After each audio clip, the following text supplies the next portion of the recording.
Así es, hermanos, qué increíble el sacrificio que hizo Jesús por nosotros, hermanos. Un sacrificio tal merece todo nuestro ser. Y aún dando todo nuestro ser no es suficiente por lo que hizo por nosotros. Pueden tomar asiento. Adelante, pastor. Quiero invitarles a buscar en la palabra de Dios Efesios capítulo 4, por favor. Para los niños que están tomando apuntes y los niños grandes que quizás también están tomando apuntes, el título es Andando digno de nuestra vocación, y el texto es Efesios 4, 1 hasta el versículo 3. Efesios 4, leeremos los versículos 1 al 3. Luego oramos y vamos a estudiar palabra por palabra, versículo por versículo, este pequeño párrafo en la palabra. Efesios 4, 1 dice: Yo pues, preso en el Señor, os ruego que andéis como es digno de la vocación con que fuisteis llamados, con toda humildad y mansedumbre, soportándoos con paciencia los unos a los otros en amor, solícitos en guardar la unidad del Espíritu en el vínculo. Quiero que sigamos leyendo hasta el versículo 6 y dejaremos los 4, 5 y 6 para estudiar en otro momento. Un cuerpo y un espíritu, como fuisteis también llamados en una misma esperanza de vuestra vocación. Un Señor, una fe, un bautismo, un Dios y Padre de todos, el cual es sobre todos y por todos y en todos. Oremos, hermanos. Padre Celestial, quiero agradecerte por la obra que tú estás haciendo en la vida de cada persona presente. No es por accidente que estamos aquí. Tú quisiste que estuvimos aquí y nosotros hicimos el esfuerzo para estar aquí, y es por algo, es porque tú tienes algo para nosotros en este momento. Gracias, Dios, por lo que estás haciendo. Ayúdanos a tener corazones sensibles para recibir lo que tu Espíritu dice de acuerdo con tu palabra. Te pido, Señor, que nos des entendimiento de lo que dice tu palabra. Tú la inspiraste y eres el único quien nos puede iluminar para comprender las maravillas de tu ley. Abre nuestros ojos, Señor, para que Jesús sea glorificado en nuestras vidas. Nosotros vamos a poner en práctica lo que escuchamos de ti. Por fe viviremos lo que la palabra dice para que tú seas enaltecido, Señor. Esto es lo que nosotros deseamos y lo oramos en el nombre glorioso, sobre todo nombre, el nombre de Jesús. Amén. Ok, hermanos, lo que nosotros vamos a estar viendo esta tarde son 3 puntos principales. La primera, una nueva vocación. La segunda, un nuevo carácter. Y el tercer punto, una nueva armonía. Empecemos con ese primer punto, una nueva vocación. Número 1, en el versículo 1 dice: Yo pues, preso en el Señor. Si alguien tiene el derecho de hablar de estas cosas, ¿cierto? Bajo la inspiración del Espíritu Santo, fue el apóstol Pablo, prisionero del Señor. Os ruego que andéis como es digno de la vocación con que fuisteis llamados. Entonces, hermanos, cuando nosotros fuimos salvos por la gracia de Dios, entendimos que somos pecadores separados de Dios porque hemos desobedecido su ley perfecta, hemos pecado y por eso nosotros estamos destituidos de la gloria de Dios. Merecemos castigo, el juicio de Dios, la condenación de nuestros pecados. Pero Dios intervino en su amor y envió a Jesús para morir en nuestro lugar en la cruz. Derramar su sangre y pagar ese precio de nuestros pecados miserables. Ser sepultado y el tercer día resucitarse. Hace aproximadamente 2000 años. Y aquí estamos el primer día de la semana celebrando su resurrección hasta su venida. Seguimos en lo mismo. Y hermanos, cuando una persona entiende lo que Jesús hizo por esa persona en la cruz, su sacrificio, puede entonces responder con arrepentimiento y fe. y creer en Jesús como Salvador. En ese momento recibe vida eterna. Y es ahí donde recibe una nueva vocación. Y lo que aquí nos está diciendo en este versículo es que nosotros debemos andar de una manera que es digna de la vocación con la cual fuimos llamados. Estuve viendo el diccionario sobre la palabra vocación, porque hay una palabra que en inglés decimos vocation, vocación, pero normalmente es una palabra que refiere al trabajo de uno, cuál es su empleo. Entonces dije, ¿y qué dice el diccionario en castellano? La primera definición dice esto: inspiración con que Dios, eso me llamó la atención, que habla de Dios en la Real Academia Española en la definición de la palabra vocación. Dice, inspiración con que Dios llama a algún estado, especialmente al de religión. Eso me llama la atención. Otra definición en la RAI decía, convocación, llamamiento. Lo cual tiene mucho sentido porque dice, digno de la vocación con que fuisteis llamados. ¿Cierto? Entonces nosotros tenemos una hermosa vocación en el Señor Jesús. Y no es el único versículo que dice esto. Cuando tú vas leyendo en el Nuevo Testamento y vas comparando un versículo con otro versículo, es impresionante cómo se va formando una telaraña hermosa. Y tú puedes acomodar lo espiritual a lo espiritual. Por ejemplo, hay un versículo en Colosenses 1:10 que dice así. Dice, para que andéis como es digno del Señor, agradándole en todo, llevando fruto en toda buena obra y creciendo en el conocimiento de Dios. Dios quiere que nosotros andemos dignos de Él. Nosotros hemos sido convocados con el nombre de Dios. Somos hijos de Dios. Somos parte de la familia real. Nosotros somos hijos del Rey, salvados por la sangre derramada del Príncipe de Paz.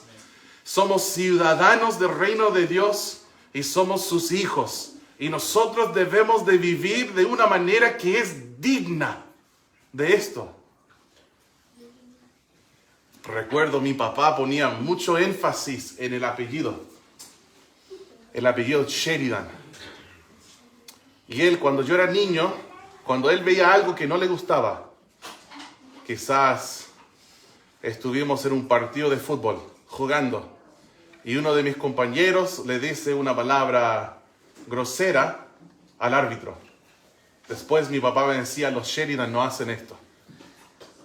O quizás uno de mis compañeros en el partido mintió al árbitro. Mi papá decía, los Sheridan no hacen esto.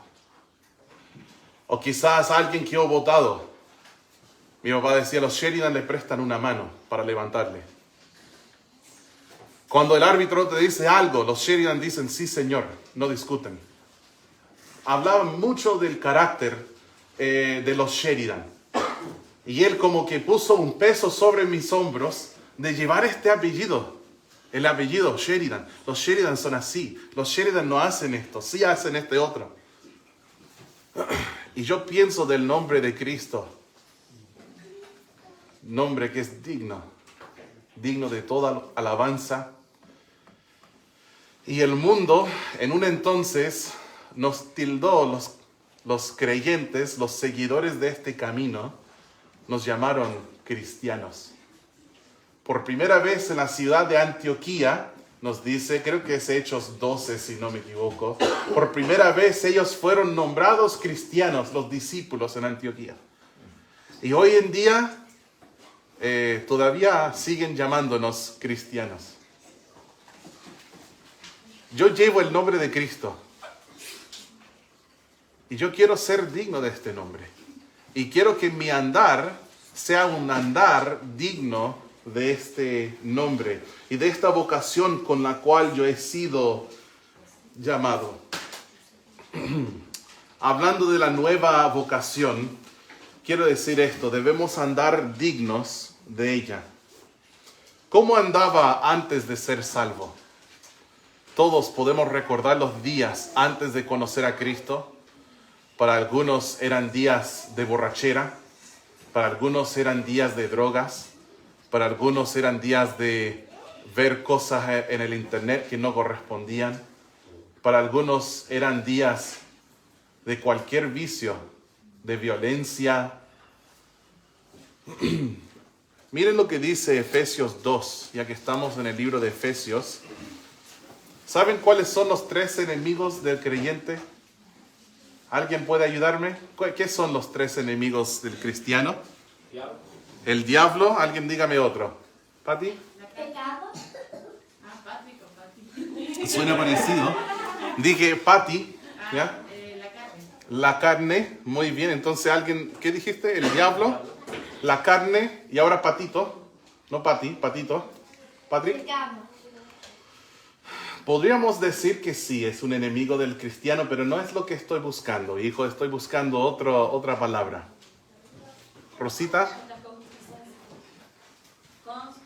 La concupiscencia. También podríamos hacer un argumento para decir que es esto, pero no es lo que estoy buscando. El diablo, la carne y el mundo. Eso es lo que yo buscaba, aunque igual eran buenas palabras las que dijeron Patrick y Rosita. Podemos encontrar estos 3 enemigos en Efesios capítulo 2, en los primeros versículos. ¿Ya? Dice, y Él os dio vida a vosotros cuando estabais muertos en vuestros delitos y pecados. ¿Se acuerdan, hermanos, que Dios dijo a Adán y Eva, el día que comieres de este árbol ciertamente morirás? Ellos murieron porque pecaron. El alma que pecare, esa morirá, dice Ezequiel 18:4. Entonces, antes de ser salvo espiritualmente, estamos muertos en nuestros delitos y pecados. Pero en el momento de ser salvo, el Señor nos da nueva vida. Porque Jesús resucitó para darnos nueva vida. Nos vivifica. Eso en la teología se conoce como la regeneración. Cuando Él da vida a una persona muerta. ¿Ya? Eso lo estudiaremos en la clase de doctrina cuando llegamos a la soteriología, el estudio de la salvación. Ahí aprenderemos más sobre la regeneración. Entonces dice esto, dice, hablando de delitos y pecados, dice, en los cuales, ¿cuál es la palabra que sigue? Anduvisteis. Hablando de nuestro andar. ¿Cómo era nuestro andar antes de ser antes de ser convocado con esta vocación? En los cuales anduvisteis en otro tiempo, siguiendo la corriente de este mundo, conforme al príncipe de la potestad del aire, el espíritu que ahora opera en los hijos de desobediencia, entre los cuales también todos nosotros vivimos en otro tiempo, en los deseos de nuestra carne, ahí entre la concupiscencia, como nos decía Rosita, haciendo la voluntad de la carne y de los pensamientos, si éramos por naturaleza hijos de ira, lo mismo que los demás. ¿Cómo era mi andar antes de ser salvo? Yo andaba en los delitos y pecados. ¿Por qué? Porque seguía la corriente de este mundo. Hacía lo que el príncipe de la potestad del aire ha diseñado en este sistema del mundo. ¿Y qué quiere decir concupiscencia? Habla de los deseos engañosos, los malos deseos de la carne. Y yo vivía mi vida con una rienda suelta, haciendo lo que le daba las ganas a la carne. Estas ganas son la concupiscencia. Y es por eso que yo andaba en vicios, andaba en cosas malas. Quizás no eran vicios notorios. Pero ¿sabes cuáles son algunos vicios menos conocidos? El odio, el enojo, la avaricia, la codicia, el engaño, etc. Y mi vida se describía con estas palabras antes de conocer a Cristo, y en esto andaba. En el libro de Efesios, quiero que nosotros hagamos una pequeña investigación sobre el andar. Porque nos habla en el texto que leemos al inicio del culto que debemos andar como es digno de la vocación con la cual fuimos llamados. Entonces, pensando en andar, ya vimos aquí en Efesios 2, que cómo andábamos antes de ser salvos. Ahora quiero que veamos cómo Dios quiere que andemos ahora que somos salvos. Miren en el versículo, los versículos 8, 9 y 10 del mismo capítulo, capítulo 2.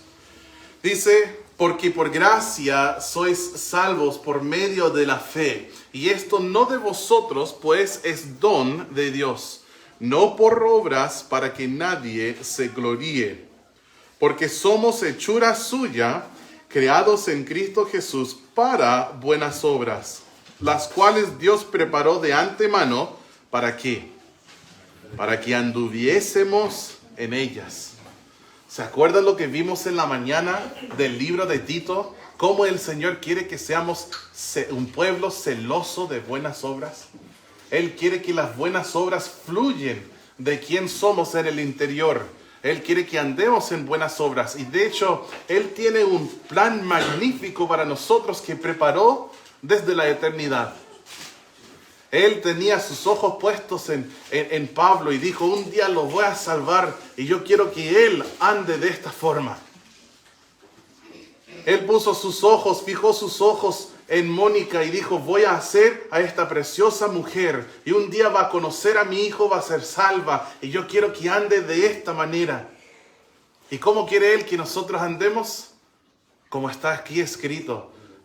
Como nos dice su palabra, Él quiere que nosotros andemos de esta forma. El capítulo 4, donde está nuestro texto, miren en el versículo 17. Efesios 4, 17 dice, esto pues digo y requiero en el Señor, que ya no andéis como los otros gentiles, que andan en la vanidad de su mente. Sí teníamos una manera de andar antes, pero ahora Él no quiere que andemos en este mismo desenfreno de conducta, sino que Él quiere que nosotros seamos diferentes, que nuestro andar sea como es digno de la vocación con la cual hemos sido llamados. Miren en el capítulo 5, versículos 1 y 2. Dice, sed pues imitadores de Dios como hijos amados. Qué lindo, ¿no? Qué lindo que los hijos, cómo nos miran, cómo nos observan y nos imitan. La palabra de Dios quiere que nosotros imitemos a nuestro Padre Celestial, que seamos como Él es. Yo tengo una historia de mi hermana, creo que no la voy a decir, ¿ya? Pero mi hermana quería ser igual a mi papá, ¿ya? No entendía que era mujer. Y ella quiso ser igual a mi papá y le imitaba en todas las cosas. Y algunas de las cosas no tenían sentido. Mi mamá dijo, ¿por qué haces esto? Quiero ser como papá. Y nosotros queremos ser como el papá. Nos gusta lo que le gusta al papá. Queremos imitar al papá. Así es lindo eso, ¿no? Pero también es una gran responsabilidad. Porque muchas veces las cosas más molestosas en nuestros hijos es como mirar en un espejo. Las cosas que más nos frustran es mirar en un espejo y nos damos cuenta que imitan no solo los buenos, sino también, bueno, no vamos a decir que los padres somos malos, pero los malos también, ¿ya? Dice, sed pues imitadores de Dios como hijos amados y, ¿qué dice? Andad en amor. Pero no tengo ejemplo de qué es el verdadero amor. Sí, mira lo que dice. Como también Cristo nos amó y se entregó a sí mismo por nosotros, ofrenda y sacrificio a Dios en olor fragante. ¿Qué es el amor bíblico?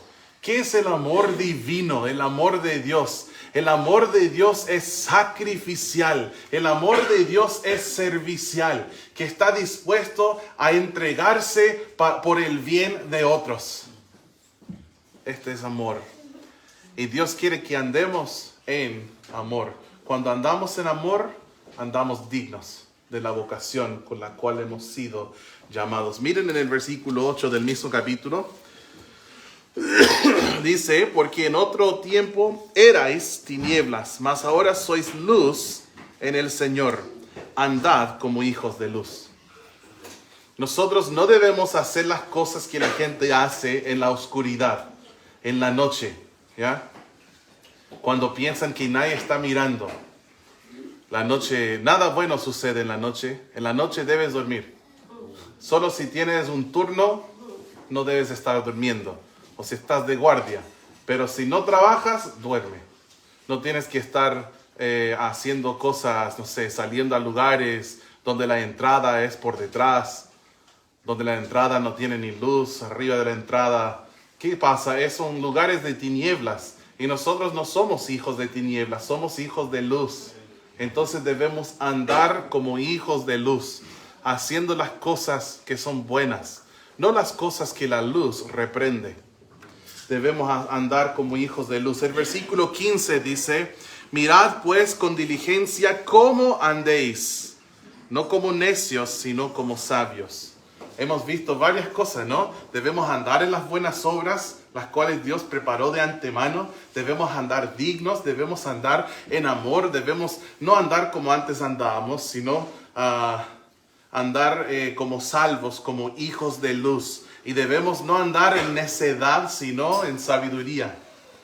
Nuestro andar para que sea digno. Y hemos sido llamados a esto, hermanos. ¿Cómo andar digno de esta nueva vocación? Con un nuevo carácter y una nueva armonía. Eso es lo que vamos a ver. Vuelvan por favor a Efesios 4. ¿Cómo andar digno de esta nueva vocación? Con un nuevo carácter y con una nueva armonía. ¿De qué estoy hablando? Un nuevo carácter, versículo 2. Justo después de esta frase que os ruego que andéis como es digno de la vocación con que fuisteis llamados, dice, con toda humildad y mansedumbre, soportándoos con paciencia los unos a los otros en amor. Quiero tomar aquí 3 palabras de un nuevo carácter que el Señor quiere que nosotros tengamos. Humildad, mansedumbre y amor. Humildad. Eso quiere decir que nosotros estimamos a otros como superiores a nosotros mismos. Hay un versículo que dice esto en Filipenses 2:3. Busquémoslo.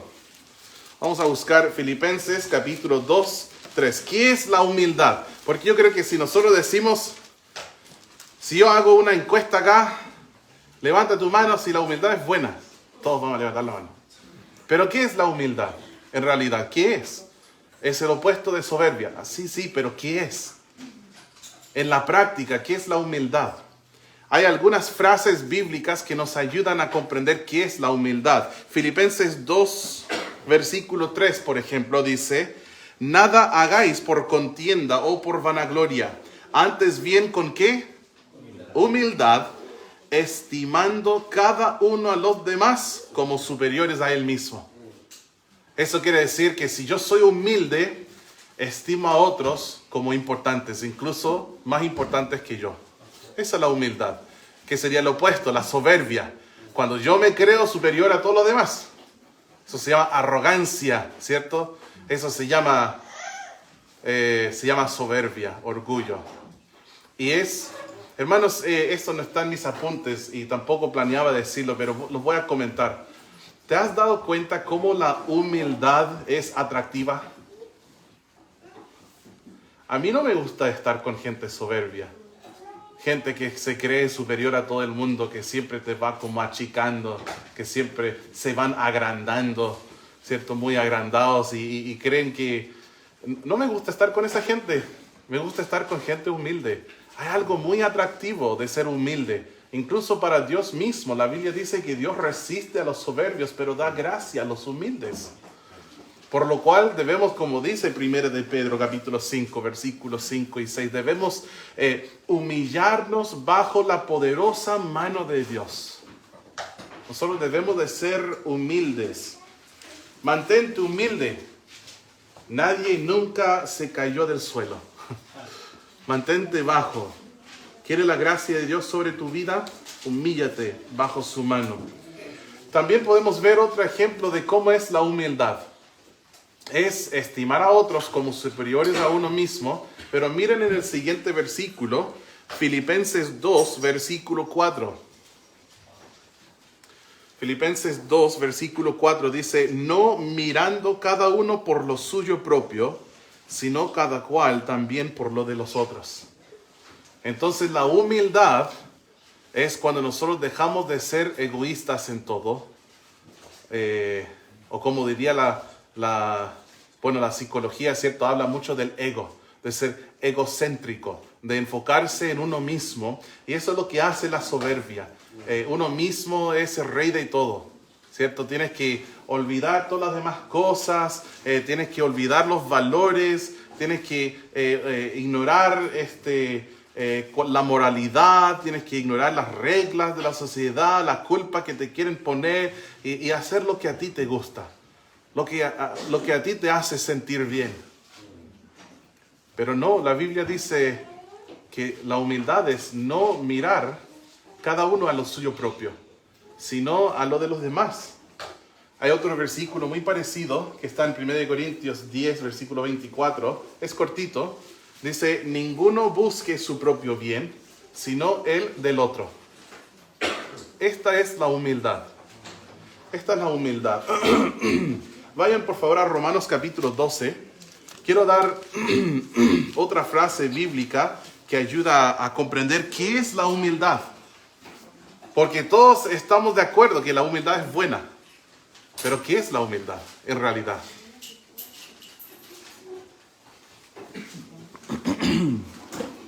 Romanos 12 y el versículo 3 tiene una muy buena frase. Una buena frase que me hace querer saber qué enseña Dios sobre la antropología. ¿Qué enseña Dios acerca del hombre? ¿Quién soy yo? Bueno, fui hecho del polvo de la tierra. Mi carne, ¿cierto? Mi carne es como la hierba y la flor de la hierba. La gloria del hombre es como la flor de la hierba que un día está y el otro día se quema, se seca y ya no está. Dice acá en Romanos 12, versículo 3, digo pues por la gracia que me es dada a cada cual que está entre vosotros. Y aquí está la frase la cual quiero llamarnos la atención. Dice que no tenga más alto concepto de sí que el que debe tener. Para mí, esta es la humildad. No tener un concepto más alto de mí que el que debo tener.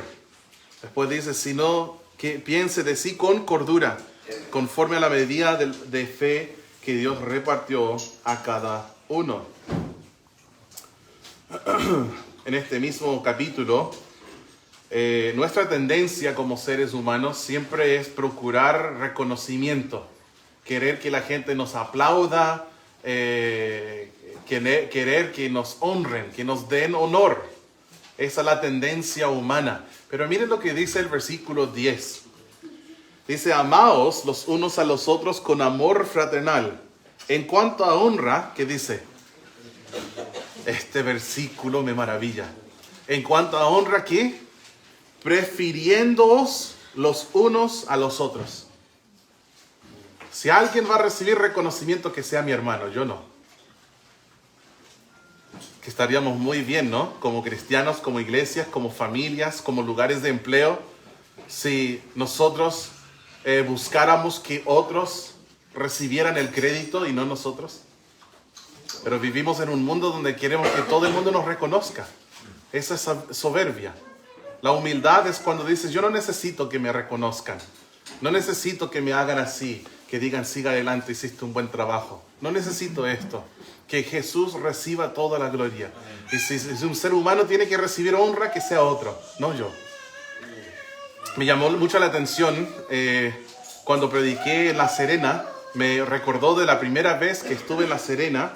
Y el pastor Reinhardt, quien fundó la iglesia en La Serena, un misionero, nosotros estuvimos ahí en un culto y predicaba un pastor estadounidense en inglés y el pastor Reinhardt le iba traduciendo. Y yo era de los entendidos. Escuché el mensaje 2 veces porque entendía ambos lenguajes. Y estaba sentado ahí pensando, ¿cómo traduciría yo esta frase? Él sí de verdad sabe el español muy bien. Y escuchaba, y era muy interesante. Y predicaba el gringo así, dijo, quiero agradecerles por esta oportunidad de conocer a su pastor, de estar aquí con su pastor. Y él decía, quiero agradecerles por esta oportunidad de estar con ustedes. No hablaba de sí mismo. Y después el gringo decía, su pastor es un gran varón de Dios. Decía, es una iglesia llena de muchos varones de Dios. Y después el pastor decía, y decía muchas cosas tirando flores al pastor. Y el pastor no tradujo nada. Nada. Esto me llama la atención. Esto se llama humildad. Esto se llama humildad. En cuanto a honra, prefiriéndoos unos a otros. Annie y yo vemos un programa antiguo, como de los 80, 90, de humor. Y hay un episodio, son cosas muy tontas, pero nos dan risa. Hay un episodio que vimos y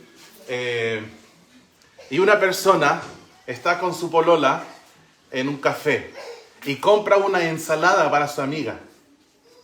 Y después su polola y él van donde la amiga y la polola le entrega la ensalada a la amiga. Y la amiga le agradece a la polola. Pero fue él que compró la ensalada. Y se llamaba la ensalada, la gran ensalada. Ese era el nombre en la carta. Y después él dijo, pero yo compré la gran ensalada. Y empezó a molestarse mucho, empezó a hablar de eso. Pero ¿cómo pudo ella tomar crédito si yo compré la ensalada? Yo fui. Y después él tiene que arreglar todo para que todo el mundo sepa que él, de eso se trató el episodio entero. Para que todos supieran, él compró la gran ensalada. Entonces con Annie, en cualquier momento que enfrentamos una situación donde alguien busca el crédito, nos miramos y decimos, yo compré la gran ensalada. Así nos decimos, yo compré la gran ensalada. Yo fui. Los niños, no sé, le digo, gracias Maika por sacar la basura. Y después otro niñito dice, pero yo fui quien sacó la basura. Y se enoja. Yo compré la gran ensalada. Pero somos así los seres humanos, queremos el crédito.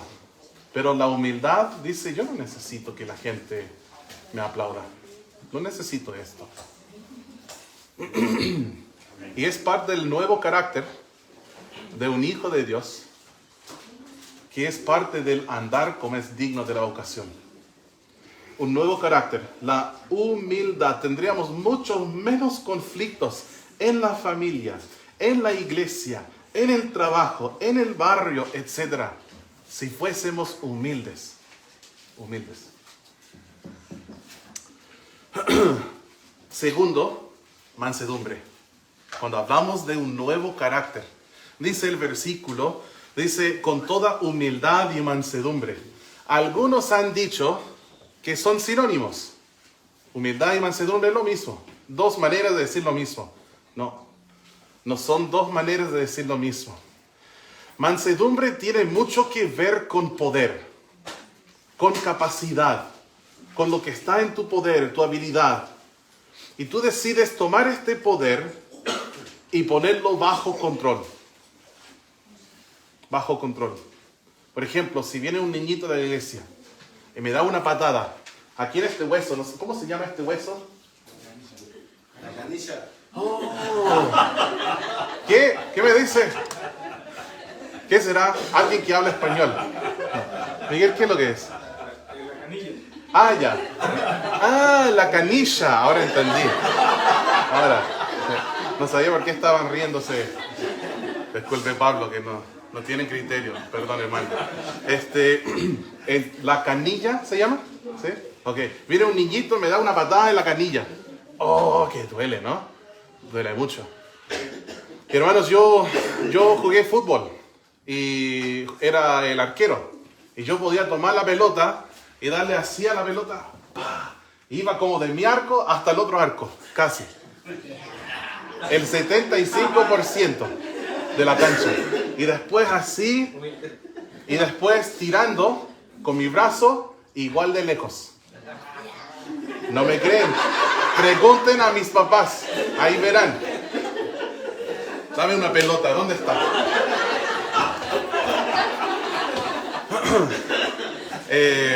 No, después de tantos años no hacer cosas así, una vez traté de tirar una pelota y quedé casi con un tendonitis y dije, ¡oh! Bueno, son cosas que suceden. Y entonces, si un niñito viene y me da una patada, Yo podría darle una patada también. El niño quizás llegaría a las puertas. El niño terminaría en el hospital. Yo tengo ese poder. Pero si decido no hacerlo, eso se llama mansedumbre. Cuando tienes poder bajo control. ¿Cómo se llama este signo cuando vas conduciendo un triángulo invertido? Se da paso. La mansedumbre tiene mucho que ver con el se da paso. Con el diferir, así se dice, ¿no? Diferir a otros. Dar la preferencia a otros. De eso se trata la mansedumbre. Para mí, la mejor definición que he escuchado de la mansedumbre es esta. La disposición de ser gobernado por la voluntad de otro. Y si consideramos a un caballo amansado, un caballo manso, es un caballo que decidió rendir, doblar su voluntad como animal salvaje a la voluntad del jinete. Y nosotros como creyentes, cuando somos mansos, nosotros estamos rindiendo nuestra voluntad, no quiero decir al jinete, pero me entienden, ¿cierto? Al que manda, al Señor. Esta es la mansedumbre. Jesús nos dejó un gran ejemplo cuando Él quiso que pasara de Él esta copa. Y Él dice, pero no se haga mi voluntad sino la tuya. En Lucas 22:42. Esa es la mansedumbre. Jesús dijo, venid en pos... Olvidé el versículo, lo voy a buscar. En Mateo capítulo 11, versículo 29. Dice, llevad mi yugo sobre vosotros y aprended de mí, que soy manso y humilde de corazón, y hallaréis descanso para vuestras almas. De todos los atributos de Jesús que Él pudo haber compartido cuando dijo, vengan a mí y aprendan de mí, Él dijo estos dos. Soy manso y humilde de corazón. Manso y humilde. ¿Qué dice Efesios 4:2? Con toda humildad y mansedumbre. Se trata de ser como Jesús, como hijos amados, imitadores de Dios.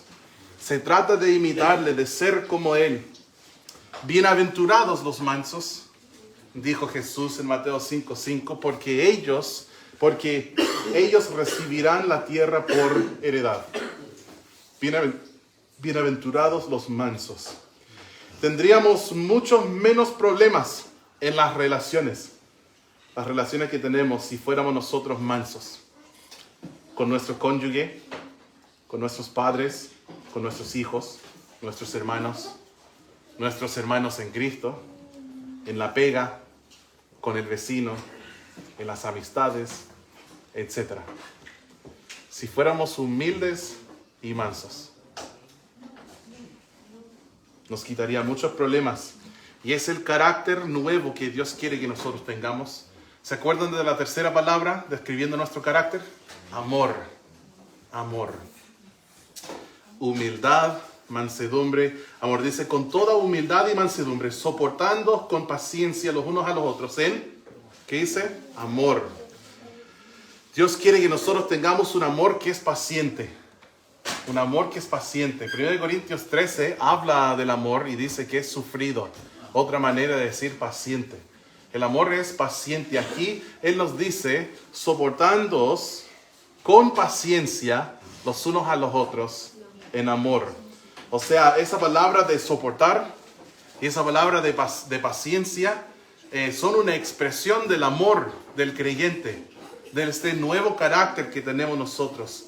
¿Qué significa soportar? Significa sostener o llevar sobre sí una carga o peso.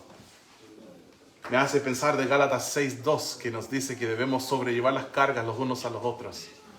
La palabra soportar significa tolerar o llevar con paciencia.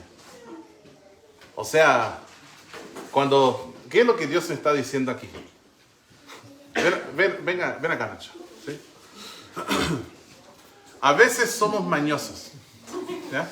Nacho casi nunca, ¿cierto, mamá? Casi nunca. Una vez cada 3, 4 años. A veces somos no mansos, somos mensos. ¿Ya? Somos mañosos, malos. Y Nacho muy poco, pero a veces va a ser así. ¿Y qué es lo que Dios me está diciendo aquí? Me está diciendo, tú tolera a Nacho. Eso es lo que está diciendo. Dice, soportándoos unos a otros. Y yo creo que 10 veces más mañoso que Nacho, su pastor.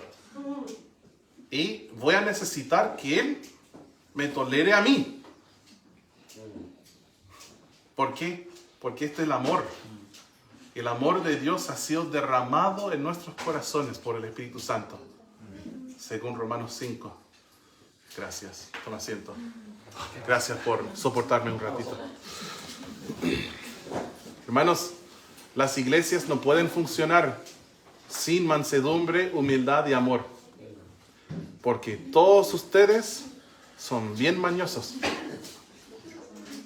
Siguiendo el ejemplo de su pastor. Y vamos a tener conflictos.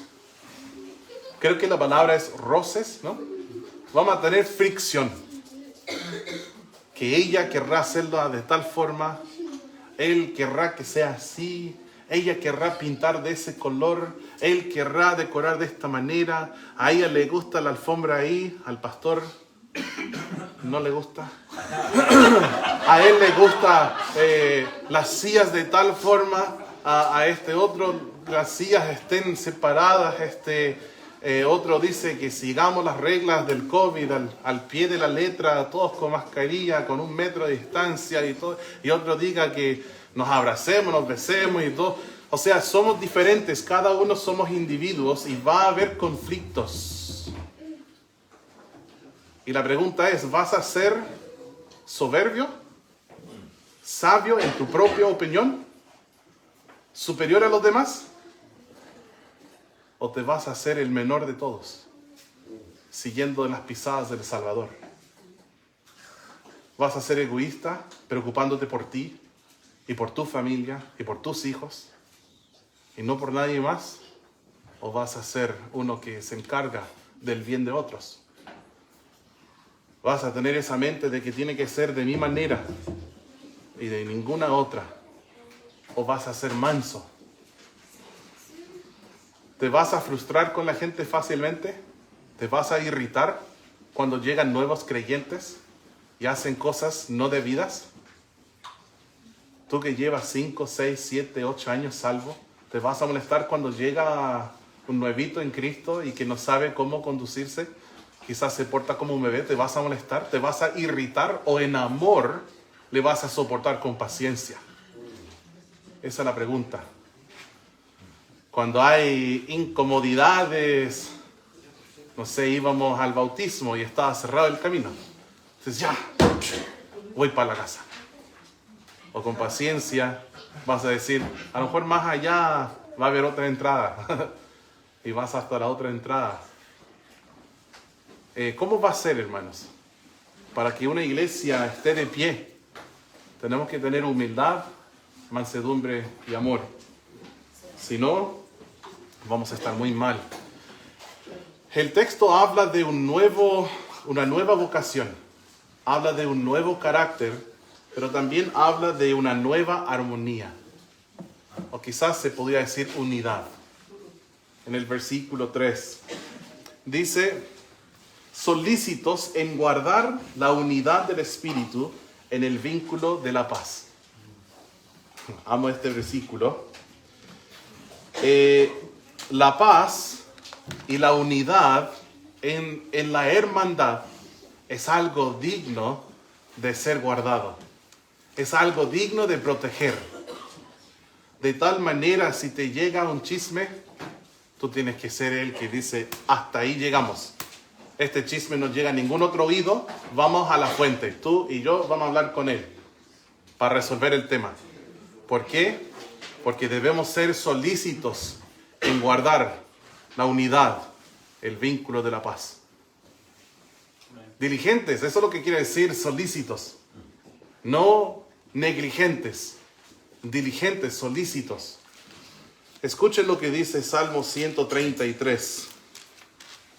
Si no lo conoces, hermoso salmo que habla sobre este tema. Dice: mirad cuán bueno y cuán delicioso es habitar los hermanos juntos en armonía. Qué bueno es, qué delicioso es. Miguel dijo en la mañana, estuvo bueno el asado ayer. Qué rico es comer algo que está bien sazonado, bien preparado, está en su punto. Es rico, es delicioso. O como dice Luis, es exquisito. Es así para el Señor a su paladar, cuando nosotros habitamos juntos en armonía. Qué hermoso es escuchar cuando canta un cuarteto con 4 voces, ninguno desafinado, todos afinados y cantan con una hermosa armonía. Es como, oh, wow. Y así es para el Señor cuando nosotros habitamos juntos en armonía. Debemos ser diligentes en guardar y proteger esta unidad del Espíritu en el vínculo de la paz. Vamos a terminar en Filipenses 2. Vayan conmigo otra vez a Filipenses 2, ya leemos un par de versículos allá.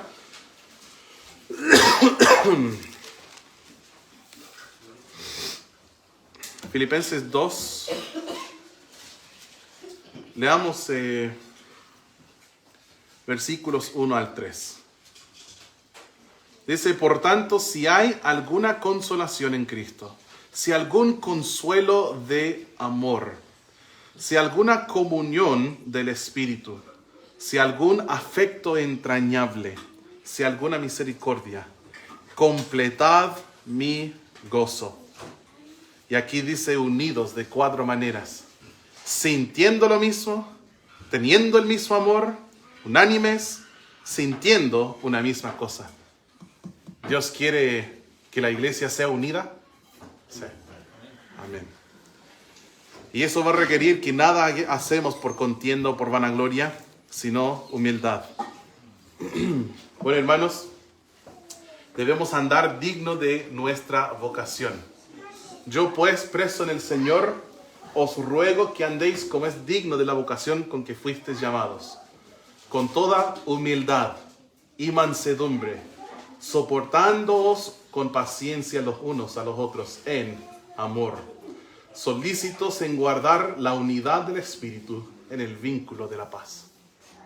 Gran pasaje que tome raíz en nuestros corazones y que haga gran efecto en nuestras vidas personales, en el hogar, en la iglesia, en el trabajo, en el barrio, en las amistades. Vamos a orar.